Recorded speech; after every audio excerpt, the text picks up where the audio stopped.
네, 이번에는 간이과세자의 신고서에 대해서 같이 살펴보겠습니다. 자, 간이과세자는 개인사업자만 가능한 유형인데요. 개인사업자는 일반 과세자와 간이과세자로 나눌 수가 있습니다.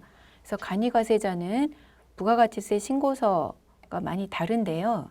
자, 간이과세자의 부가가치세 신고서를 한번 보겠습니다. 맨 위에 보면 예정신고서 그리고 신고서 이렇게 되어 있는데 간이과세자의 부가가치세 신고는 그 기간이 신고 기간이 1월 1일부터 12월 31일. 그래서 간이과세자는 1년에 한 번 1년치를 신고하면 됩니다. 예정신고는 할 필요가 없는데 만약에 예정신고를 자기가 하고 선택에 의해서 하는 경우에는 여기 예정신고서에 표시를 하고 예정신고 기간은 1월부터 6월이 되겠습니다. 자, 과세표준 및 매출세액을 한번 살펴보는데 일반 과세자의 신고서랑 많이 다르죠. 이 과세분을 보면 과세분이 이렇게 4개의 업종별 그룹으로 나누어져 있습니다. 자, 첫 번째 그룹을 보니까 전기, 가스, 증기 및 수도 사업. 두 번째는 소매업, 재생용 재료 수집 및 판매업, 그리고 음식업. 세 번째가 제조업, 농입업, 숙박업, 운수 및 통신업. 네 번째가 건설업, 부동산 임대업, 그 밖에 서비스업 이렇게 나뉘어져 있는데 이렇게 나뉘어져 있는 이유는 오른쪽에 보면 부가가치율이라는 게 있죠. 일반 과세자의 신고서에서는 볼 수 없었던 부분입니다. 이 간이과세자는 업종별 부가가치율이라는 거를 적용을 해서 이 부가가치율만큼을 원래 일반 과세자가 내야 될 그런 그 부가세의 부가가치율만큼을 곱해서 더 적은 부가세를 내도록 그렇게 혜택을 주고 있는 것입니다. 그래서 이 부가가치율이 낮을수록 부가세는 적어지는 건데요. 전기가스업 같은 경우에는 부가가치율이 5%밖에 안 되고요. 지금 우리가 예시로 보고 있는 거는 음식점인데 음식점 또는 소매업 같은 경우는 부가가치율이 10%입니다. 그래서 음식점이 지금 이 금액이 공급 대가인데요. 이 공급 대가라는 거는 일반 과세자 입장에서 본다면 공급가액과 부가세를 합한 금액이 공급 대가입니다. 그래서 부가세가 포함된 금액이 여기 금액에 표시가 되고요.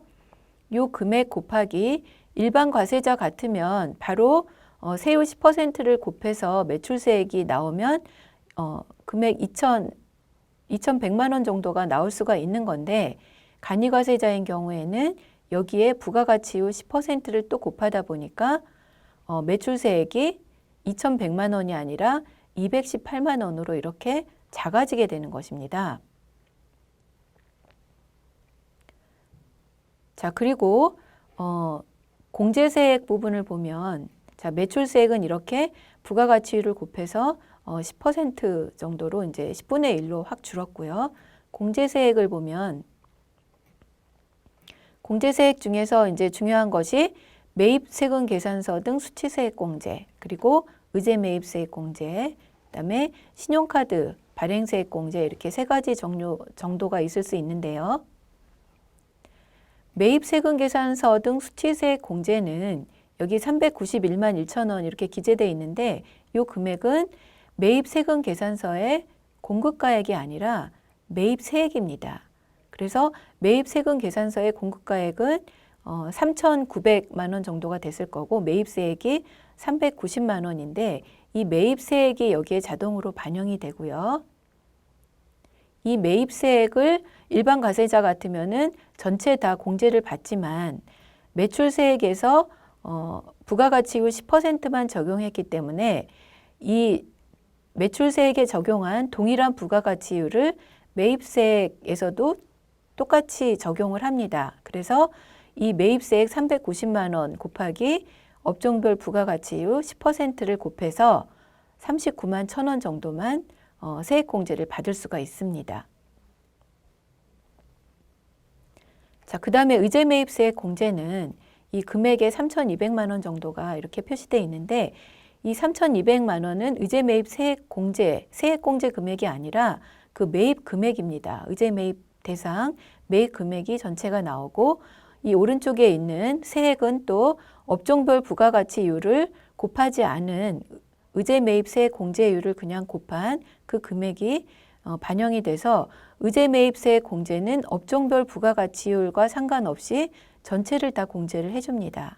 그러다 보니까 지금 179만 원이 나와 있는데 사실은 3,200만 원에 여기 업종별 부가가치율을 곱하면 이 금액이 더 넘습니다. 200만 원이 넘는 금액인데 지금 179만 원만 여기에 반영돼 있는 이유는 자, 매출세액 합계가 218만 원이었는데 이 공제세액 합계는 이 매출세액 합계를 초과할 수 없게 되어 있습니다.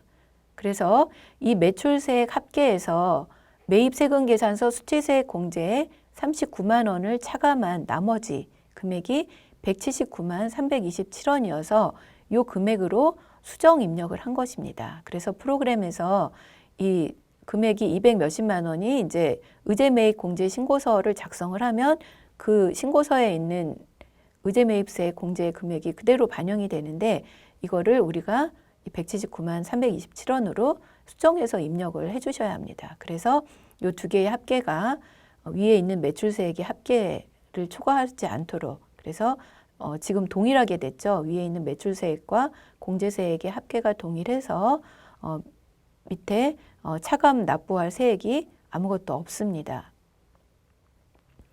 자, 이렇게 의제 매입세 공제를 더 받을 수 있는데 줄여서 하다 보니까 밑에서 신용카드 발행세 공제도 굉장히 많이 받을 수 있는데도 불구하고 이거를 지워서 0으로 만들어 버린 겁니다.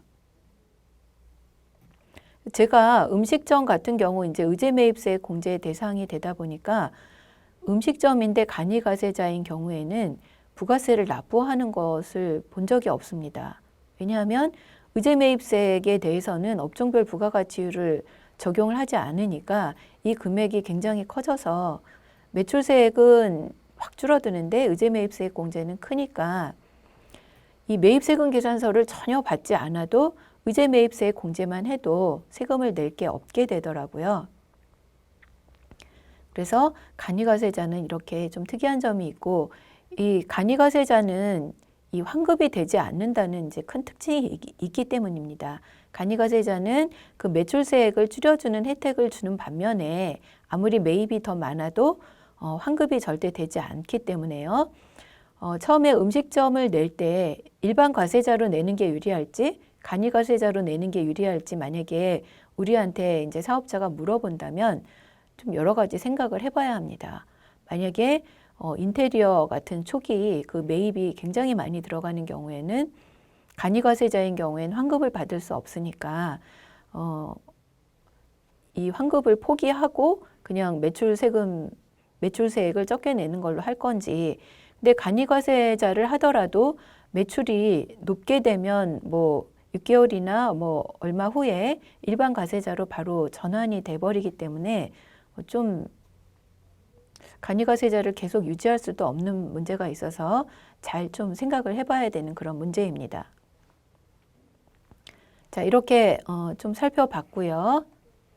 그럼 프로그램으로 한번 보겠습니다. 부가가치세 신고서를 이렇게 열어보면 부가가치세 신고서는 일반 과세하고 간이과세 두 개의 탭으로 되어 있습니다. 그래서 회사 등록에 일반 과세로 구분이 되어 있으면 이제 자동으로 일반 과세에 가서 탭이 가는 건데 간이과세로 회사 등록이 되어 있으면 이렇게 간이과세로 이제 가게 되어 있습니다.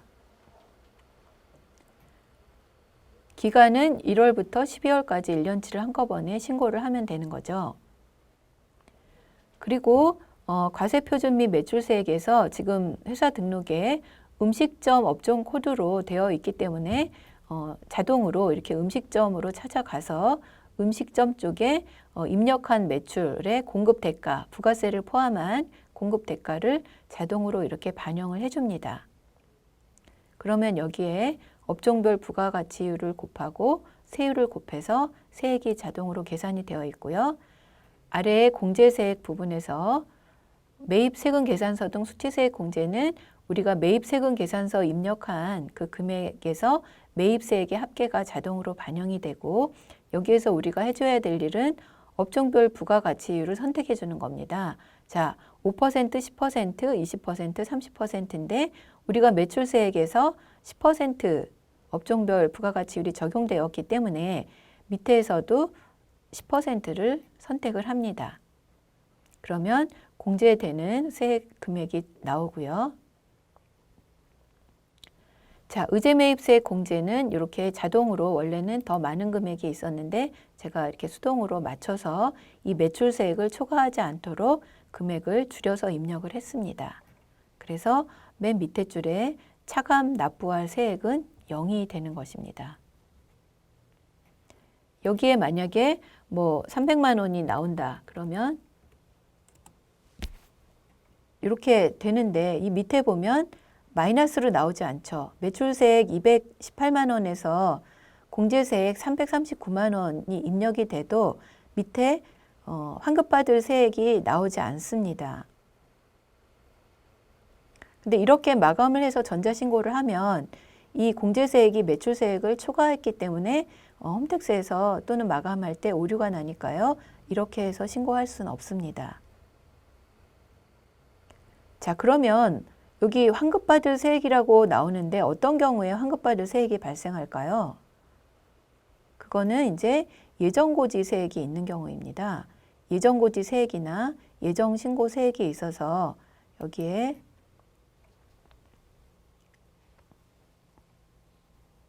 뭐 예정고지 세액을 뭐 이렇게 있었다라고 하면 이 금액만큼만 이렇게 환급이 되겠죠. 원래 납부할 세액은 없는데 예정고지세액을 200만 원을 냈기 때문에 200만 원을 환급받을 수가 있게 되겠습니다.